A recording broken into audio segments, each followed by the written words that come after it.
রাশিয়ার সাইবেরিয়া অঞ্চলে ঘটেছে এক চমকপ্রদ ঘটনা। ইউক্রেনের পক্ষ থেকে পরিচালিত হয়েছে এক কৌশলগত ড্রোন হামলা, যার লক্ষ্য ছিল রাশিয়ার 4টি সামরিক বিমান ঘাঁটি। দাবি করা হয়েছে এই অভিযানে 40টিরও বেশি রুশ বোমারু বিমান ধ্বংস বা মারাত্মকভাবে ক্ষতিগ্রস্ত হয়েছে। এই ঘটনাকে বলা হচ্ছে ইউক্রেনের যুদ্ধ চলাকালীন রাশিয়ার অভ্যন্তরে অন্যতম বড় ও ধ্বংসাত্মক ড্রোন অপারেশন। তবে এখনও এই হামলার ক্ষয়ক্ষতি বা নির্ভরযোগ্যতা আন্তর্জাতিকভাবে নিশ্চিত করা যায়নি।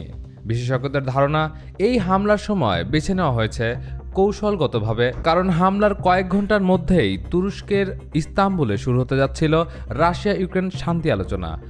বিশ্লেষকেরা মনে করেছেন এটা হয়তো আলোচনার আগে একটি কৌশলগত বার্তা।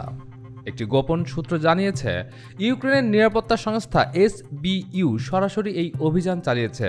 হামলাগুলো চালানো হয়েছে রাশিয়ার গভীরে অবস্থিত ঘাঁটিগুলোর আশেপাশের এলাকা থেকে, অর্থাৎ ড্রোনগুলো ইউক্রেনের সীমান্ত পেরিয়ে নয়, বরং রাশিয়ার অভ্যন্তরেই অবস্থান করে উৎক্ষেপণ করা হয়েছে।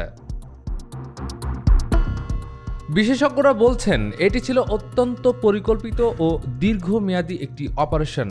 স্পাইডার ওয়েব কোড নামে পরিচালিত এই অভিযানের প্রস্তুতি নেওয়া হয়েছে প্রায় 1.5 বছরেরও বেশি সময় ধরে। প্রথমে ড্রোনগুলোকে রাশিয়ার বিভিন্ন অঞ্চল ঘুরিয়ে গোপন স্থানে রাখা হয়, ছোট কাঠের কেবিনে বা ট্রাকে করে। এরপর সেসব স্থান থেকেই হামলা চালানো হয়। প্রকাশিত ভিডিও ও ছবিতে দেখা গিয়েছে বেশ কয়েকটি Tu-95 এবং Tu-22 টাইপের বোমারু বিমান সম্পূর্ণভাবে আগুনে পুড়ে যাচ্ছে। এই বিমানগুলো মূলত দূরপাল্লার ক্ষেপণাস্ত্র হামলার জন্য ব্যবহার করে আসছে রাশিয়া।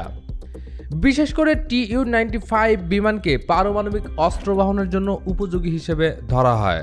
রুশ টেলিগ্রাম চ্যানেলগুলোতেও হামলার ভিডিও ভাইরাল হয়েছে।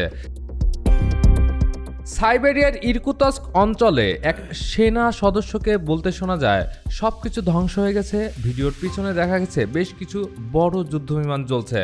অন্যদিকে রাশিয়ার সরকারি কর্তৃপক্ষ এখনও হামলার ব্যাপারে বিস্তারিত কিছু জানায়নি। তবে স্থানীয় গভর্নর স্বীকার করেছেন যে স্রেদনি গ্রামে একটি সামরিক ইউনিটে ড্রোন হামলা হয়েছে। এই ঘটনাগুলোর পটভূমিতে আরও একটি বিষয় সামনে এসেছে। হামলার ঠিক আগে রাশিয়ার বিয়ানস্ক ও কুরস্ক অঞ্চলে দুটি রেল সেতু ধসে পড়ে এবং ট্রেন লাইনচ্যুত হয়। এতে কমপক্ষে 7 জন নিহত ও বহু মানুষ আহত হন। প্রাথমিক তদন্তে ধারণা করা হচ্ছে বিস্ফোরণের মাধ্যমেই সেতুগুলো ধ্বংস করা হয়েছে।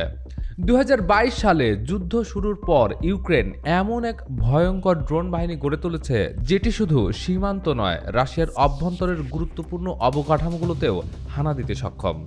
এই অভিযানের মাধ্যমে ইউক্রেন স্পষ্ট বার্তা দিয়েছে, এই যুদ্ধ শুধু ফ্রন্ট লাইনে নয়, রাশিয়ার হৃদয়কেও হুমকি তৈরি করতে পারে তারা। বিশ্লেষকদের মতে, যুদ্ধ যত দীর্ঘায়িত হচ্ছে, ইউক্রেন ততই প্রযুক্তি নির্ভর ও চমকপ্রদ কৌশলে রাশিয়ার বিরুদ্ধে তার লড়াই জোরদার করছে। আজ এ পর্যন্তই। এমন আরও আন্তর্জাতিক খবর পেতে চোখ রাখুন ডেইলি মিন্টে।